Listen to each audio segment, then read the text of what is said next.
libro de la existencia humana, del ser humano. Y esto es capital. De ahí que cuando abrimos la Biblia, lo decíamos hace un momento, aquí está escrita tu vida. No solamente yo leo la Biblia, sino que la Biblia es como un espejo donde me tengo que encontrar. A veces necesito investigar un poco para encontrarme, pero esto es en definitiva el gran desafío, el gran reto, la gran atracción que este libro provoca en aquellos cuando empiezan a enterarse. Claro, entonces sí, no basta lo que mucha gente cree y dice, leer la Biblia de principio a final, de corrido casi, de un solo respirón y empezar en el Génesis y terminar en el Apocalipsis de corrido. ¿Eso qué significa? Horrible, horrible. Eso no hay que hacerlo nunca. No, en fin, sí, los monjes lo hacían, bueno, y lo pero hacían no de con corrida, mucho mérito. Sí. Sí, lo hacían también de corrido, y bueno, pero en realidad la Biblia no es un libro, es una biblioteca. Y como ocurre en las bibliotecas, los libros se los va clasificando según un cierto orden. Y si se fijan ustedes, la lista de los libros en el índice de las Biblias no siempre siguen el mismo orden, porque hay algunos libros que se los puede considerar sapienciales, un tipo de género literario, y otros son históricos. Unos dicen que unos sapienciales son también históricos, y otros dicen que son además proféticos, y entonces en esta Biblia que es biblioteca, hay que empezar por leer las cosas principales. Y sin duda que lo principal son los evangelios. Pero necesitamos saberlo de antes, también para ir releyendo el evangelio. Para la relectura del evangelio que tendremos más tarde, sí, tú nombras que Abraham, el primer personaje, y hablas de la primera revelación. ¿Qué importancia tiene Abraham, un personaje que vive 1850 años antes de Jesucristo, en nuestra vida cristiana? ¿Qué importancia tiene? La novedad de un Dios que habla al hombre y el hombre que responde a Dios. Y entonces aquí hay una diferencia fundamental con todo el mundo de las antiguas creencias en Dios. Los antiguos creían que existían los dioses, y en algún caso el Dios único, que se dio entre los egipcios. Hubo alguna especie de manifestación de un monoteísmo, y se dio también en otros pueblos, pero la novedad ¿dónde está? En un Dios que habla, y que por lo tanto no se trata solamente de creer que Dios existe. Que Dios existe cree mucha gente, pero la novedad está no solo en creer en Dios, sino creer a Dios que habla. Y ahí está la revelación. Y esto sí que es fundamental. La revelación entonces es no solo creer que Dios habla, sino que Dios me habla. Eso es decir, y que Dios se está dirigiendo a mí, se está dirigiendo a cada uno de nosotros, como un Dios que está hablando para nosotros y que nosotros evidentemente necesitamos una respuesta, que va a ser la oración, que va a ser la reflexión y el cambio de vida, obviamente, cuando sea necesario hacer ajustes en nuestra vida. Es decir, que si Dios me habla, yo tengo que creer decir en lo que me dice. Porque ¿qué diferencia hay? Mucha gente cree que Dios está allí atrás de las nubes, muy alto, muy arriba, y que no le importa lo más mínimo la vida del hombre. Así es como creía Aristóteles. Y decía que el mundo le había salido mal a Dios y que por eso era como un aborto y lo abandonó. Y así explicaba el problema del mal. La mala explicación de la libertad del mal era que le salió mal, que el hombre le salió mal, y entonces no había ninguna salida. En cambio, cuando Dios nos habla, nos dice, hay salida, hay esperanza. Y creer a eso es empezar. A ver, tú estás nombrando algo que es interesantísimo. Abraham está creyendo a Dios, cree en Dios. Ahora la novedad es que Dios le habla, pero Abraham tenía un problema, no tenía esperanza por una cuestión de descendencia. ¿Cuál es la relación de promesa que hay con Abraham por parte de Dios y obviamente para nosotros también, ¿qué es lo que nos puede servir? Bueno, aquí hay una cosa de esas que son bloques. A mí me gusta mucho decir que Dios cuando nos habla en la Biblia, ¿sabes qué hace? Suelta pájaros. Suelta pájaros, ¿por qué? Y los pájaros van a anidar a distintos lugares. Y van anidando en algunos corazones que van entendiendo mejor que otros las cosas. Abraham vio que el pájaro divino se había anidado en su corazón y que le estaba hablando. Otros pájaros no tuvieron respuesta. No sabemos si hubo otras personas a quien Dios les quiso hablar, pero como no le contestaron, no sabemos nada de ellos. La novedad es Abraham que le está contestando a Dios, que le está diciendo, y que entonces lo va a invitar a un cambio de vida. A mí me parece interesantísimo esto, porque Abraham vivía en una ciudad y Dios le pide otra cosa. ¿Qué implica para Abraham ese cambio que él tiene que hacer? Dejarlo todo por Dios. Y aquí es donde el Señor muchísimas veces nos presenta caminos insondables. ¿Qué le pasaba a Abraham? Vivía rodeado de gente, su misma familia, que eran idólatras y que creían en los monigotes que ellos se hacían de barro. Y entonces le decía, eso es falso. Un día el Señor le habló y le dijo, deja tu parentela y tu familia, vete porque en esta tierra no te vas a poder encontrar. Yo te mostraré otro lugar donde serás libre, donde podrás allí empezar a establecer un diálogo conmigo y yo te prometo. Aquí vuelvo a la palabra que tú me habías insinuado antes. ¿Qué hace Dios cuando le habla? Le promete. A ver, y esa promesa, porque esto es muy interesante, mucha gente hoy, tal vez la mala costumbre nuestra de vivir en estos tiempos, yo te prometo que si te portas bien vas a recibir tal cosa y después nunca la recibimos. A lo mejor estamos mal acostumbrados a que las promesas no se cumplen, pero ¿cuál es la verdadera promesa?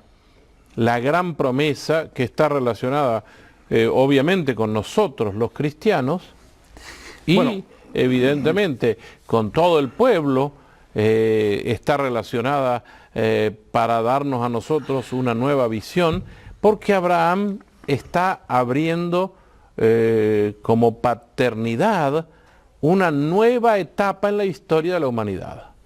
Sí, es la etapa del Dios que habla. Hablar es lo mismo que revelar, es decir, ¿cómo se revela Dios? Por su palabra. Y entonces hay una promesa fundamental, que es Dios va a hablar cada vez mejor. Y lo que en un momento dado empieza a ser algunas promesas, que es la palabra original de la palabra palabra. La palabra palabra es una abstracción. Cuando ellos decían Dios nos habló, decían Dios nos prometió.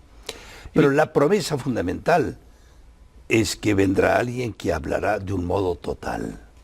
Y esa es una promesa de Jesucristo. Pero antes habrá las pequeñas promesas, las promesas preparatorias. Y entonces, ¿qué le promete? Una descendencia. ¿Te acuerdas que hablando del Génesis, que se hablaba de la descendencia de la mujer? Sí. Esta descendencia de la mujer es que a Abraham se le promete una descendencia, que es todo el pueblo hebreo. No obstante, hay en el fondo la promesa de alguien por excelencia, que es Jesucristo.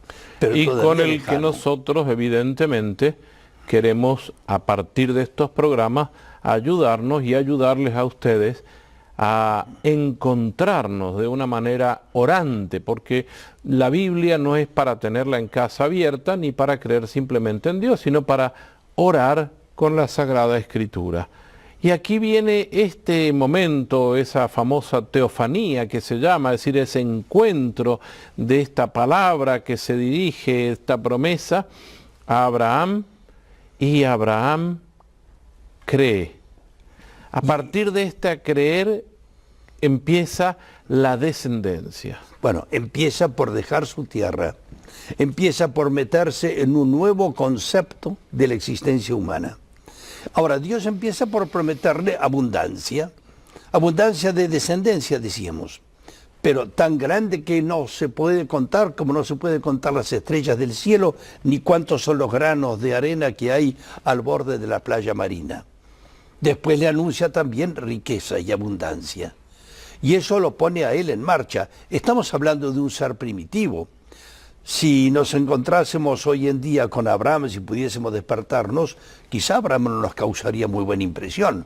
Era un beduino, era un nómada, era un caminante, era un hombre que lo único que tenía eran unas ovejas y su familia. Y en su descendencia él veía todo. Pero también en este Abraham hay una serie de cosas que ponen la humanidad en marcha.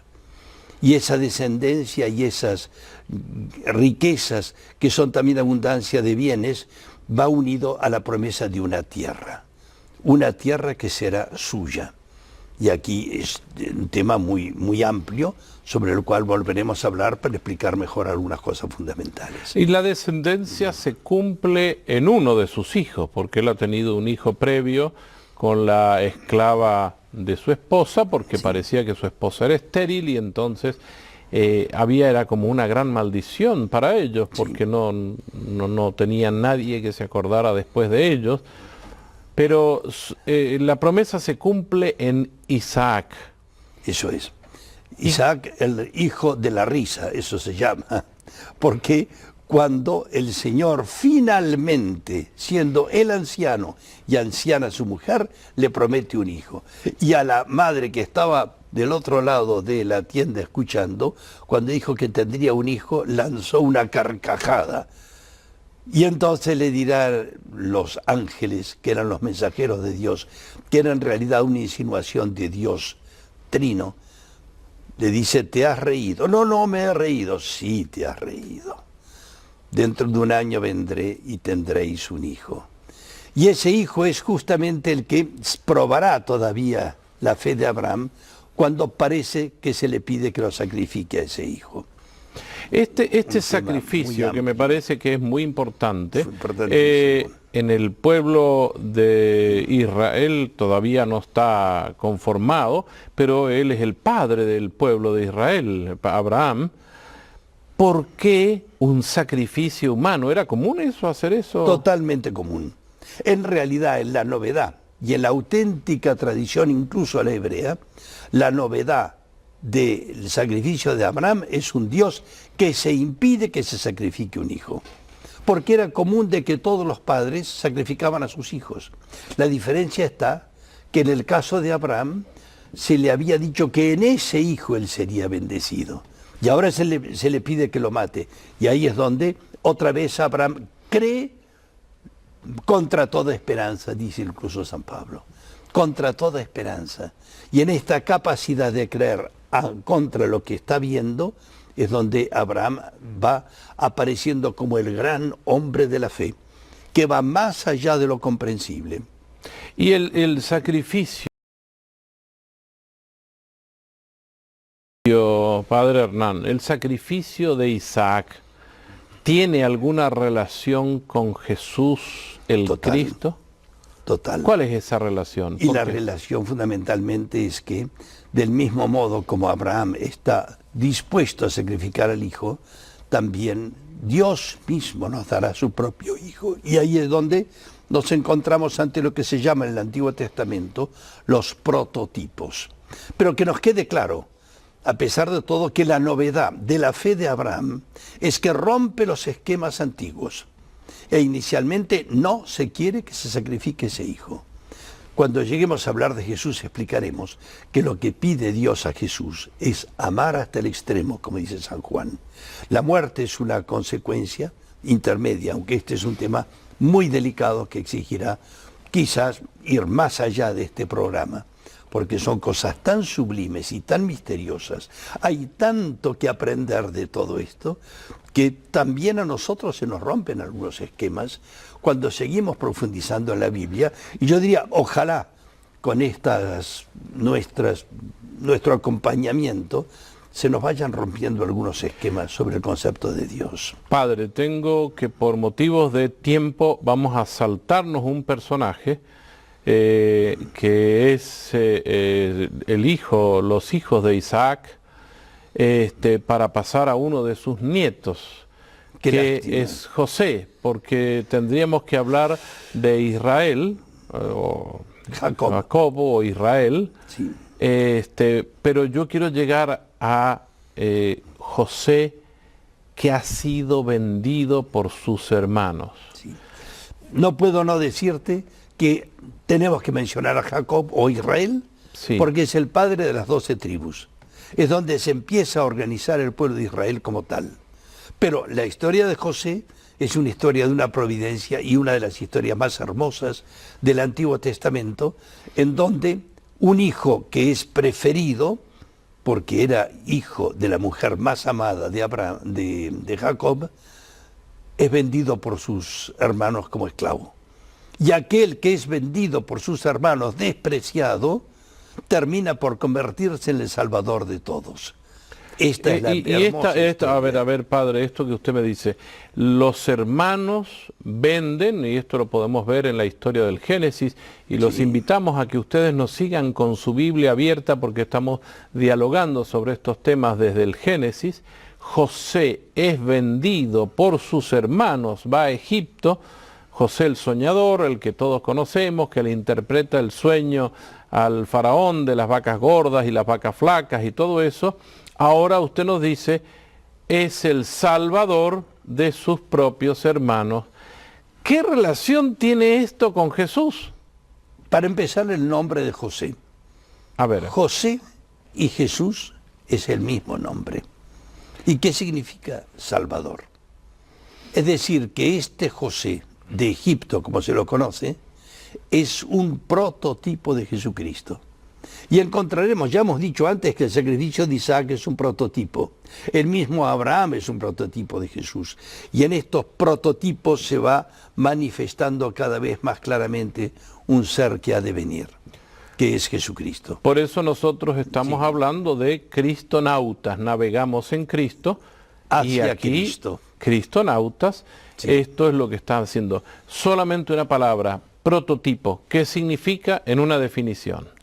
Prototipo es un ser que anuncia anticipadamente las características del que viene después.